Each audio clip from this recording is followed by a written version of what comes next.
Okay, so here we go. We have a end behavior little set of problems. And why have I circled those things? Because they are the lead coefficients. Even though they're not in front, they're the lead because whatever's the biggest exponent is considered the lead coefficient. Now, if it's negative, then the story ends on a down note. So like, for instance, this one. If I were to make a little sketch of it, I know it goes down on the right because of that negative. Now, for the other part, you have to judge based on the degree. Do you get this one's even? And therefore, even, does that sound like same or different to you? Same. And at least these make sense. If it was odd, like this one, then the ends must be different. Okay. So would you please just make a L and an R after each of these and say what they are. On the left it's this, on the right it's that. And I want to tell you, I would always start on the right because the right side doesn't depend at all on the left side. The right side only depends on that lead coefficient being negative.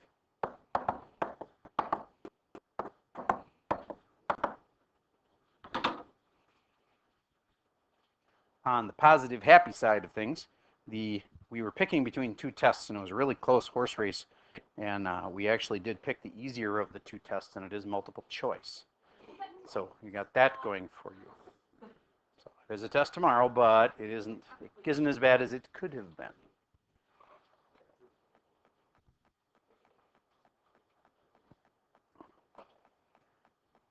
Okay, I'm going to give you a second to finish these off.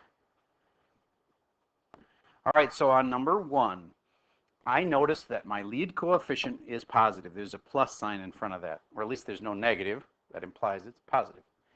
That tells me the right side is positive. What does that mean to you, up or down? Up. These make sense. They really do. Then you look at the degree to figure out if this should be the same or different. And that's a 5. Does that seem like same or different to you? Different, because odd is different. All right, so if it's different than up, it must be down. All right, that's an example one. Now you finish the rest. Pause for while you try that. So let's see how you did. This tells me negative, sad ending, down on the right. And then this tells me even. Even means the same, so therefore also down. Next one, this tells me down on the right. And this tells me odd degree means odd sounds like different, so I'm going to do different than down, therefore up. And this one is positive in front, and therefore it's up, happy ending. And then since it's even, they're the same, up, up. How many of you checked out with the exact right answers? Okay, good. So you seem distracted by your watch. All right, do that later. Focus on this. Did you get these all right? Yeah. All right, good. Moving on. Review. Determine the degree of the polynomial. This time, remember that these are not multiplied out. Degrees are best found by multiplying them all the way out. Do you actually have to multiply these? No. But you have to think about, if you did multiply them all the way out, what would the biggest degree be? Okay, so you don't just say, oh, 3 is the biggest, therefore the degree is 3. False. If I multiplied this all the way out, I'd have an x to the third for this part, and I'd have an x to the 1 here, and that would lead me to believe that it would be an x to the 4th. And therefore, what degree is it? 4. Try practicing that for these next 3. I'm not going to give you near as much time this time, so be efficient. Okay, on number 2, this has an x to the 1, this has an x to the 1. When multiplied, they become x to the 2. I don't say the degree is x to the 2. I just say the degree is 2. Raise your hand if you had that one right. Okay, on to the next one. A 3 here, a 3 here, and a 1 there. You get, after a while, you start going, well, can't I just add these? Yeah, you actually can. So therefore, 3, 6, 7. Degree 7. Who had that one right? Okay, and the last one, 2, 4, 6, degree 6. Okay, moving on. So on this guy, do you get that these low spots and high spots are called extremes? It's not a word we use very much, but if something is extreme, it is like compared to everything else, it's kind of out there. It's either super low or super high. If we're extreme in politics, the person might be like super liberal, where they think that you should pay 80% taxes and then have everybody get everything for free. And if you're super conservative, you think that super, like extreme conservative, you think that we shouldn't have any taxes at all. It should just be like, I don't exactly know how you're supposed to have national defense then, but actually I think they would believe in just a teeny amount of taxes to take care of national defense. But other than that, no other taxes, and therefore pretty much no other benefits. So that's extremes politics-wise. Extremes in this is like this is a super high spot compared to all the other things nearby. This is a super low spot compared to all the other things nearby. This is a faker. It looks like it's a low spot maybe, or maybe kind of a high spot. It's not either one. That spot is, think of it this way. From here to here, it's increasing the entire time. It's just changing how it's increasing. Do you remember those rules like it's increasing at an increasing or increasing at a decreasing? This is where that's changing from increasing at a decreasing to from here on it's increasing at an increasing. So that is called an inflection point. It's an important thing in math, but it is not a high or a low spot, so it is not an extreme. What's that spot right there called? A local maximum. Is it the biggest of them all? This is not the biggest of them all, but it's the biggest locally, so it's a local maximum. It's not an absolute maximum. This spot, it looks to be the lowest of them all, so it's called an absolute minimum. Is it also a local minimum? Yeah, just like you could be the locally strongest kid and globally in the whole world the strongest kid in the same room, they would of course be the local strongest and the global strongest. Yes? Good question. There is only one local max because there's only one. This is it. Remember how I said that was a faker? That's not a local max. And these other points are just continuing. And so if you have to assume that they're going to just kind of keep going here. And they don't have any other maximums. They just keep going up. There's no max, no absolute max. But as far as local mins, you have to list them all. The common mistake is people say, that's the local min because it's lower than that one. No, they're both local mins. Compared to the things nearby them, they are both locally the low spots, the minimums. The absolute is only can be one thing. The absolute is the one that is the biggest or smallest. In this case, that one is the local and absolute min. It's both. Yes? Yes. Just like if we looked at the temperatures, well, lately it's been just crazy here in Minnesota, but assume for a moment that you had temperatures that were going like this. It gets higher, and then it gets to be cold, and then it gets to warm again, and then it gets to be cold. Okay? These would all be extremes. That's the highest of the day, so locally, like it's the highest. This is the lowest in that whole day, and then this is the highest of the next day. These are all be extremes. Okay? And which one was the highest of them all? The way I drew it, I think that one is the highest of them all during that period, so therefore that would be the absolute max temperature. But all of them, all these would be local maxes. Okay, so here's another kind of review question. If this was a graph, can you picture what it would look like? Right away, what do you know? The vertex. The vertex is a really good thing to know. And it's at -1, 9. There are other things we know. Is it going to have a max or a min? I heard some say min, I heard some say max. Because this tells me that the parabola that normally looks like this flips it. It's like that. Now, what do you know? It's got a max. All right, it's got a max, and that maximum, one more thing. What degree is this? If I multiplied it all the way out, what degree would it be? Degree 2. And does that mean both ends go the same direction? Yeah, we know this one. It's a parabola. We know both ends go the same direction. They're both going down in this case. So our end behavior would be down, down. Okay. Next thing.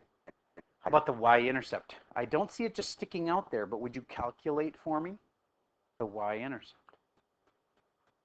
If you had memorized this, you should know right away, oh, y-intercept is where, what?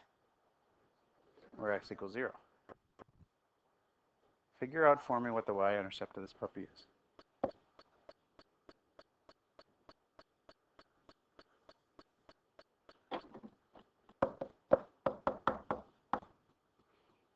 Okay, if the y-intercept is where x equals 0, I'm going to stick in a 0 right here. And that's going to be 1 squared is 1 times negative 2 is negative 2. Negative 2 plus 9 is 7. What did I just figure out? The y-intercept is 7. So if I were to actually graph this thing, negative 1 comma 9 is like over this way 1 and then up 9. And that's the high spot. And it's going to hit the y-intercept at 7, which is like right there. Do you get that that tells me there's a stretch factor of 2? And I even saw it right there. Why does it tell me about the stretch factor of 2? Because normally you go over 1 and then down 1. And this goes over 1 and down 2 to get to its next spot. Basically, the graph would look something like that. This isn't that test, but aren't these spots kind of important? Those are the what's? Zeros, the x-intercepts, the roots, the solutions. Very good. So I could find them with the quadratic formula. Can I take numbers right from this and put it in the quadratic formula? Nope. You'd have to multiply it all the way out and stuff, but we're not going to have to go that far. All right. On this one, you get, I don't have the y-intercept really handy, but I do have something else. The roots, the zeros. The zeros are for like the x-intercepts where y is 0, right? So that if that's 0, then this has to be 0 and that has to be 0. Would you please find the two zeros for me?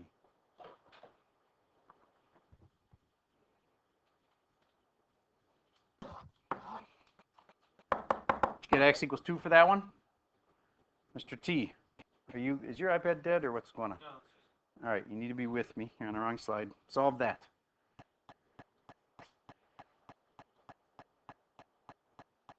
Nice little equation. This is something I do know you know from before.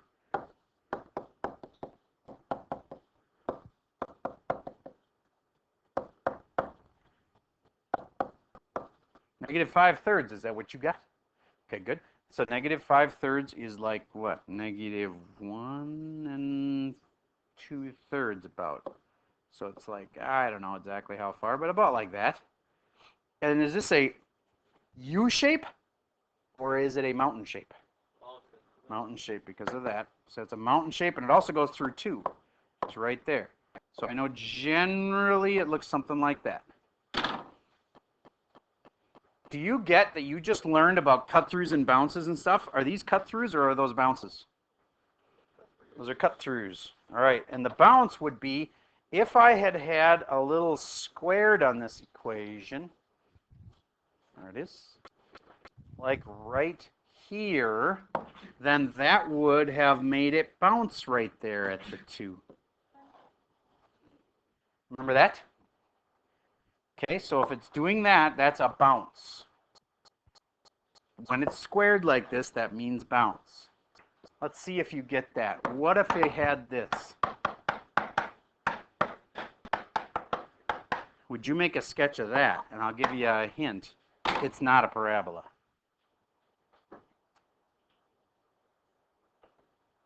It's got a bounce and a cut through at certain places.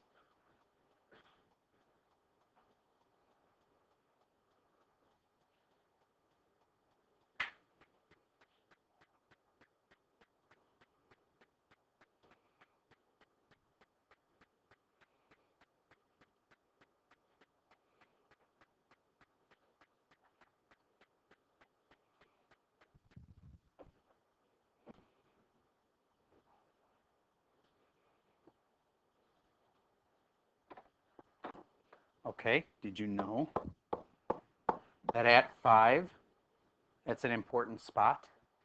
That's one of the roots. At negative 3 is another important spot. Right there. And what's happening at negative 3? A bounce. Now, does that have to be a bounce this way? Nope, might be a bounce the other way. know what I mean? Might be a bounce that way. All I know is it's bouncing there. Now let's talk about end behavior on the ends. Did you see any negative in this whole problem?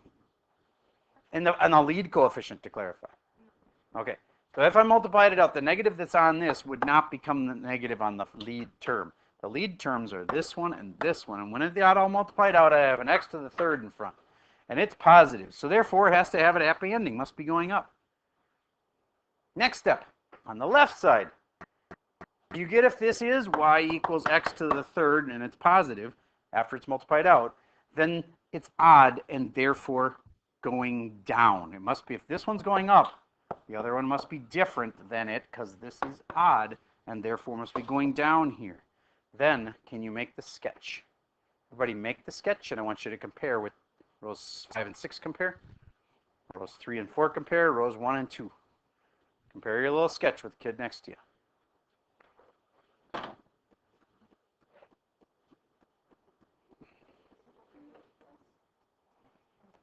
pause for a second. Okay, to clear up some questions. Bouncing off of that, cutting through that one. How do you know it's a bounce? Because of that. Yes. What? What if it was to the 5th power? Then we wouldn't do one that hard to you. But if we did, a degree 3 is the exact same thing as a degree 5 as a degree 7. Do you remember what those look like? The snake? So this one, I'll do one like that. Let's say you had that graph. And let's say that it's hitting right here at 1. And it's hitting right here at 12. Then what's its equation?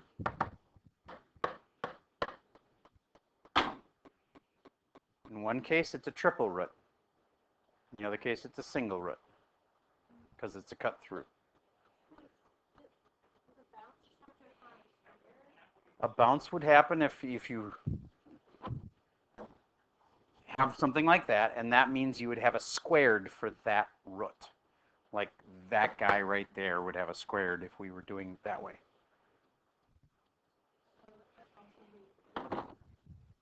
Yep. 2 to 4 or 6. Again, you've only had a couple days of this. We're not going to give you super complicated ones. Okay, do you get that it needs an x minus 12 in it? Raise your hand if you got an x minus 12 in yours. Did you also have an x minus 1 in yours? Good, and then did you have a bounce happening anywhere? No.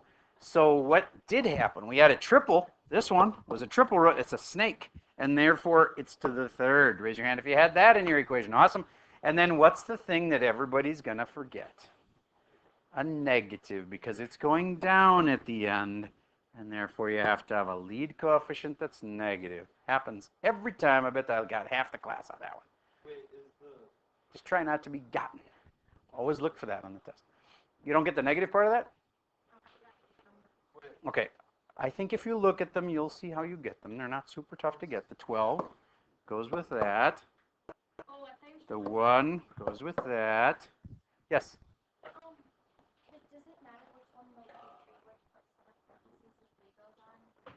All right, the 3, yes, because this is the one that has the triple root, and therefore that has to have the 3. Wait, yes? do you know it was the triple root because it makes that one right? Yep, you have to look at that shape. That little swervy kind of shape. What the hell did it like turn into a parabola? I don't get that. That's not, I don't think that is. Not a parabola, it's just a turn in the graph. That's right. Yes, it has a curve in the graph. That's not, it's all about how it touches here and here. It's not about what's up here. That would be a local maximum, but it's not a parabola. All right, I'm going to give you one more like that. You'll get it. We just have to do some more practice. So let's say it bounces here, bounces there, and stops bouncing and just goes up. Say it's at -3 here and +8 there. Write me an equation for that one.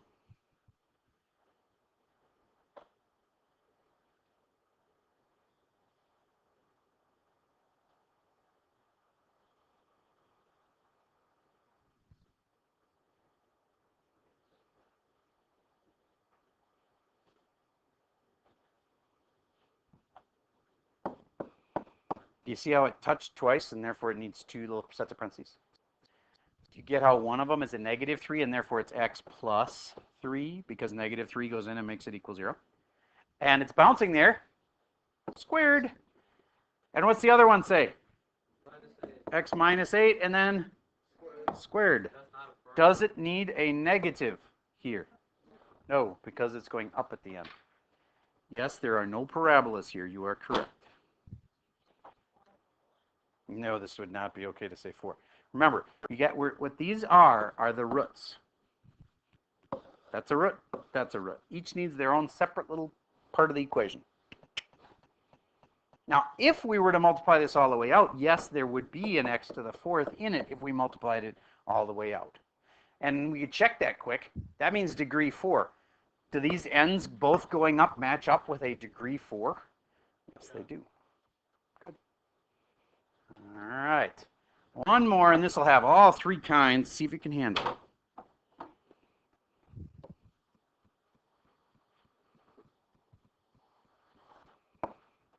This will be as tricky as we could possibly make it.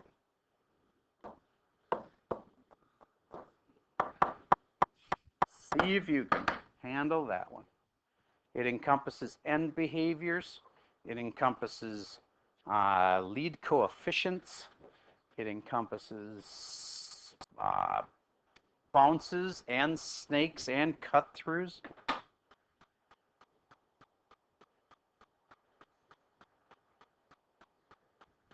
And if we get through this, there's really not much more that you have to know. I'm going to pause for a second while you try this, and I do want you to compare your equation with the kid sitting next to you. See if you can catch them on something small, because every little thing counts. Okay, so did you say it was y equals, and that part right there is an x plus 2, and the next part is a x minus 5, and the last part is a x minus 11, except it needs a few little tweaks, right? Make a tweak. Negative where? In the front. And how many of you caught that there was a negative in the front? Almost everybody. Nice. And there's also some more little tweaks. Alejandro.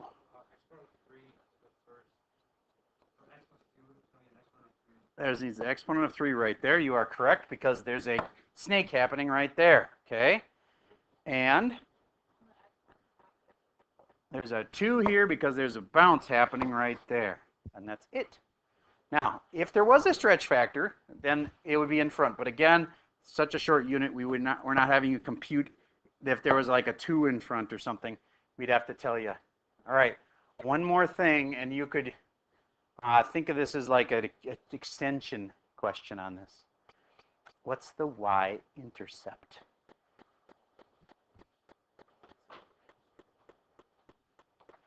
What's the y-intercept? There's only one y-intercept. There's a whole bunch of x-intercepts. The y-intercept. Now, the way I drew it would not be right because I just kind of made a quick sketch. There would have to have been a shrink factor or something. Because if you did the y-intercept, that's where what? X equals 0. Good. So then I put in a 0 and a 0 and a 0, and I do all of this stuff. Negative 2 cubed is 8 times negative 5 squared is 25 times negative 11, whatever that is. It's got 2 negatives in it, though, so it's a positive big number.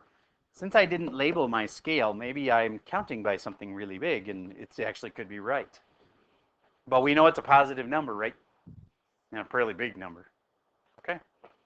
Good. The y-intercept is where x is 0. Do you want another practice problem like that? Yeah. All right, let's do one more like that. This one will be a little different.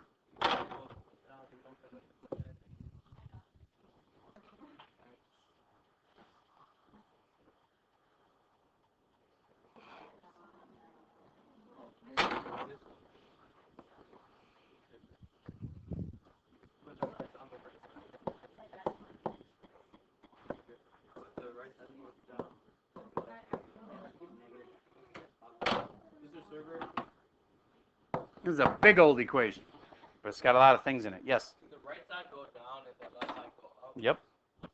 You can have every possible combo. Downs and ups. Yes. How's it down? Yes. Every possible combo. Yes. Side to side. Okay, now you're making stuff up. All right, so we should have 1, 2, 3, 4 roots, and therefore 4 parentheses.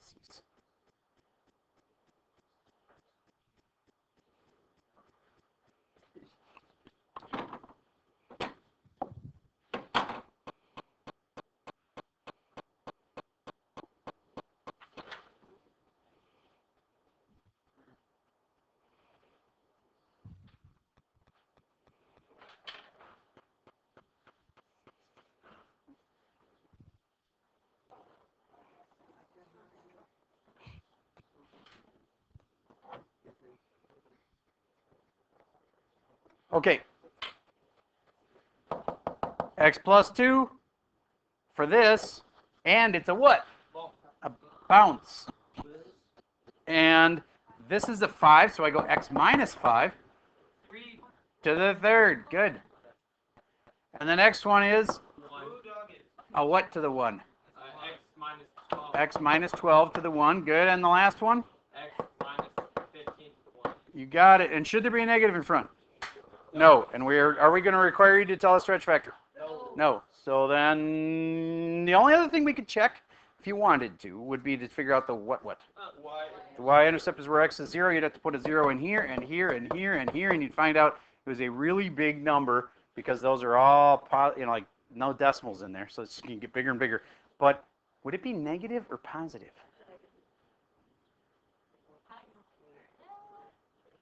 This is cubed, and so that would stay negative. Times a negative times a negative is negative. And think about it, that's where our picture shows it. It's negative. We don't know exactly what it is, but it's negative. Okay. Now, how about we go the other way? I've been giving you the picture, and you've been telling me the graph. Why don't I give you an equation?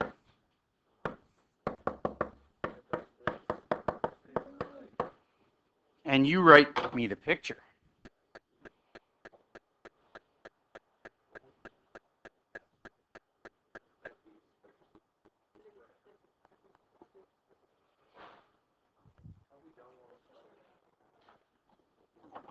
You guys are so obsessed with parabolas. You don't think of it that way. You think of it as there's 2 spots. They're both cut throughs. But does it get a square? Go back to the last one. How come the negative is a parabola and gets squared? But It's not a parabola. It's only a squared. And it gets squared because it is a bounce right there. But this is not a parabola. You can't say, oh, it's a parabola inside of another function. There's no such thing. That's just one little part of a great big function. And it is not a parabola. It is a bounce. And the bounce gives it a 2. Okay, now you got to focus on this one. Everybody try to draw me this one. And this is not the right answer for it, by the way.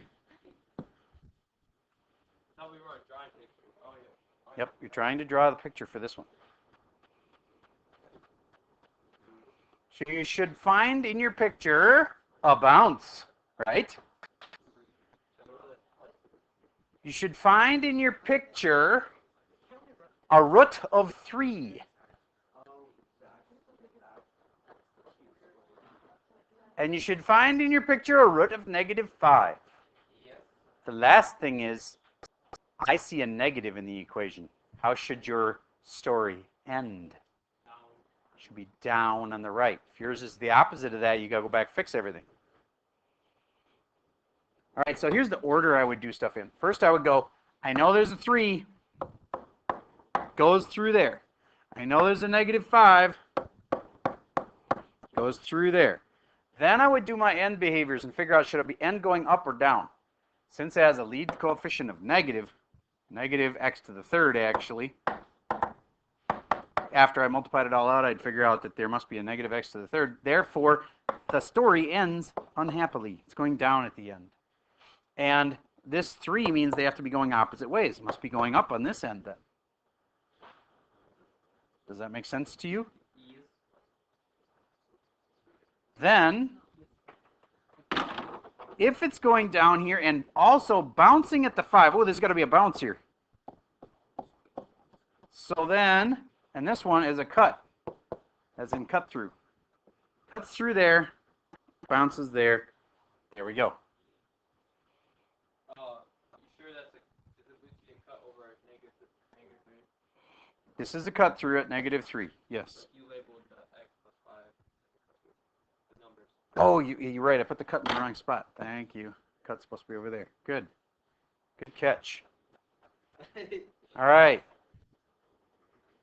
Yes. Okay, I know I asked this question before, but now I understand it better. So, in what case do you have a full block in the middle circle and it's not on the right? I mean, it's not on the axis. Okay. This does not count as a bump as you would describe it. It has to be touching here to be a bump, just to clarify that, okay? So anytime you have a bump, you'll have a squared. Another way to say it is, anytime you have a squared, then you must have a bump or a bounce at that spot. No, not the like, remember we drew, like, for example, you did like, for example, this is Uh-huh. Can you shut that door for us, please? Thank you. Okay. All right. So if something isn't touching the x-axis, we can't do anything about it in our equation. So if it were to do something like that, we don't do anything about that loop-de-loop up there.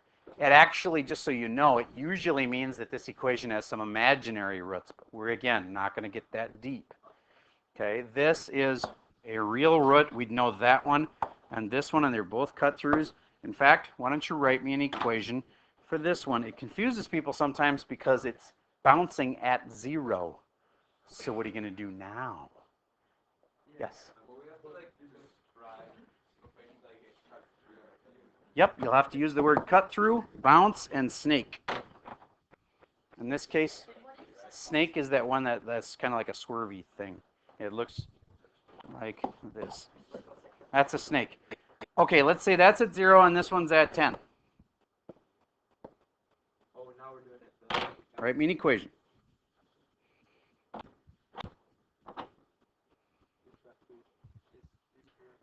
Okay. So right away, 2 sets of parentheses. Why? Because there's 2 roots.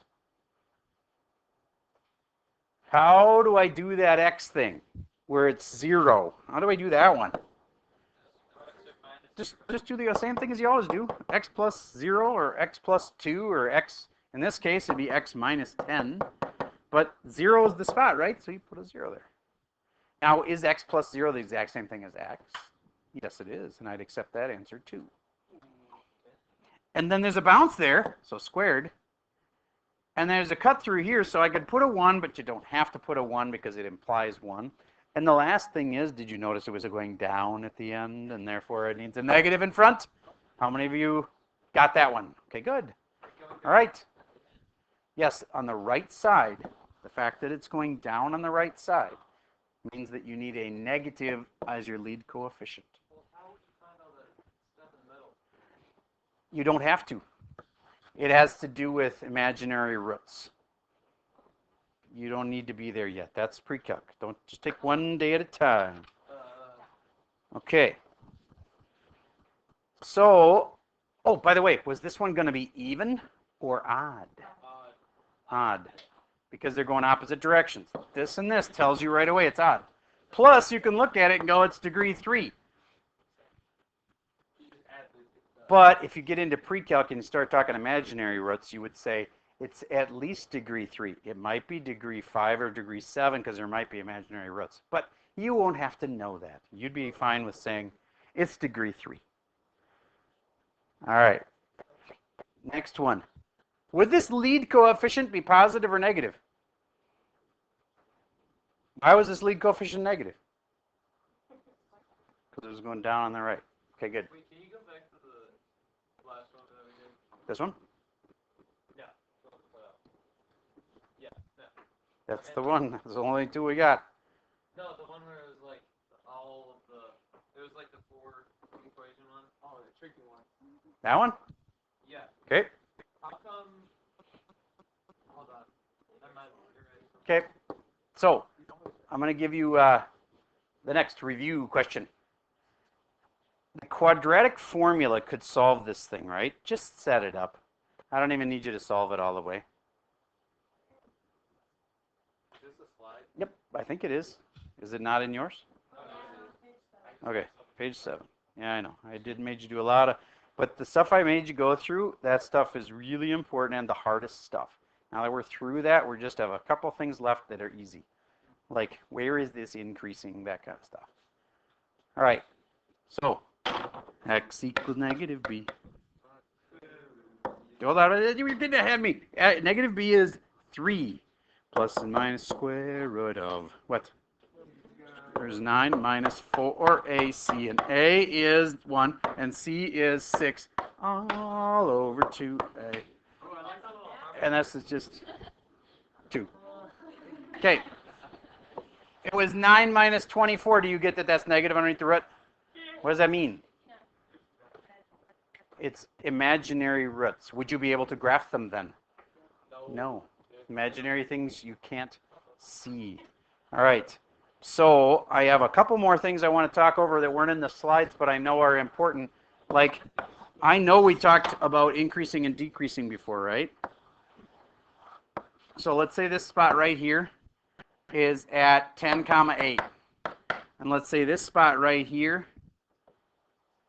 is at 0, negative 1. I know I'm off a smidge on my axis. Maybe I can slide it over. There we go. So tell me where, focus guys, you're almost done. Where is this increasing and where is it decreasing? Remember, your answers always look like these with parentheses. Focus. Where is it increasing? Where is it decreasing?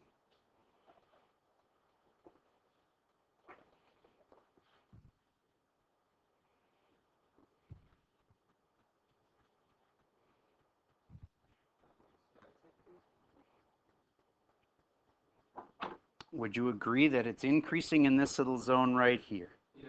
So I'll give you one of your answers. It's increasing between 0 and 10.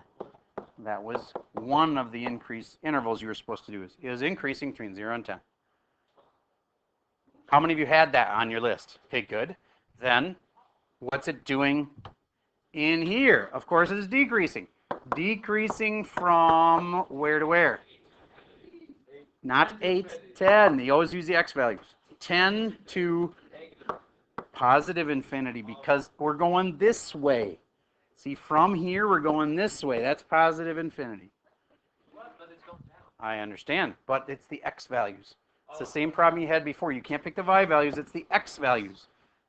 This way, the x value is positive infinity. Okay, and then the last little piece was this little zone right in here. Would you agree it was decreasing in that little zone? As you read from left to right, that's going down, right? Okay, so that's decreasing from where to where? Well, how far over this way does it start decreasing? Negative infinity, and it stops decreasing at what spot? 0. It's the x of it. Stop saying the y's. The x of it. Yes? Yeah, but that's not on this test. So this is increasing at a increasing rate, and then it changes at some point in here to increasing at a decreasing rate. But you don't have to have that on this test. Let's do one more like this. Try this one. Sorry, I have to move quickly because we have lots of questions to cover and not that much time. So let's say that this one goes something like that. Do you notice it only has one real root? Okay. What would its degree have to be doing this thing? Would degree 1 work? No. Degree 2? Nope. Degree 3? Why is it degree 3? Because it's down on the one side and up on the other side. Come on, you got to get these things. If they're going opposite directions, they have to be degree 3, degree 5, degree 7, etc. Therefore, that's degree 3. Maybe it's 5 or 7 actually, but you'll learn that later in honors pre-calc.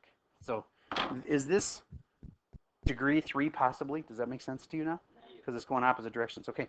How about its lead coefficient? What do you know about its lead coefficient? It's got to be positive because it's going up on the right. Good. How about its y-intercept? Positive or negative? Positive. Good. Last thing, if you were to describe the intervals over which it is increasing, let's say that's at the spot 1, 8, and that's at the spot 10, 3. Tell me just the decreasing intervals. It'll make it quicker for us. What are the intervals over which this function is decreasing?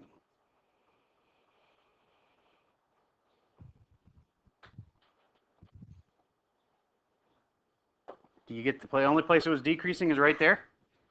Good. And that's between what and what? 1 and 10. Good. Do you get how I did not use the y's? I used the x's of the points? Okay, good. Yes? Why can't the what? Oh, degree of 1? All right. If you know what you're talking about, you would think, okay, I know, you aren't thinking of it this way, but do you get that if it's degree 1, it's like x plus 3? You learned those so long ago, you've probably forgotten them, but they're straight lines. So if it's degree 1, it would be a straight line, like x plus 3. This is definitely not a straight line. As soon as it has curves in it, it has to be more than degree 1. And if it can't be a degree 2, because they're going opposite directions, then the first one you come to is degree 3. Yes?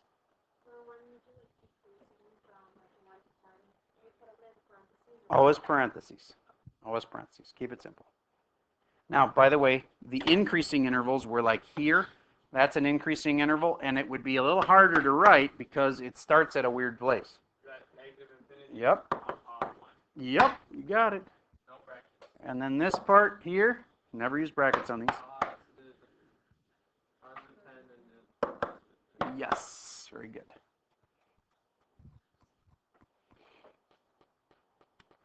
All right. One last little review. What's the, say you had this to simplify. Simplify it for me. Notice there's no negative under the root. If there had been a negative under the root, what letter would have had to been in your answer? An I. Good. But this one doesn't have that.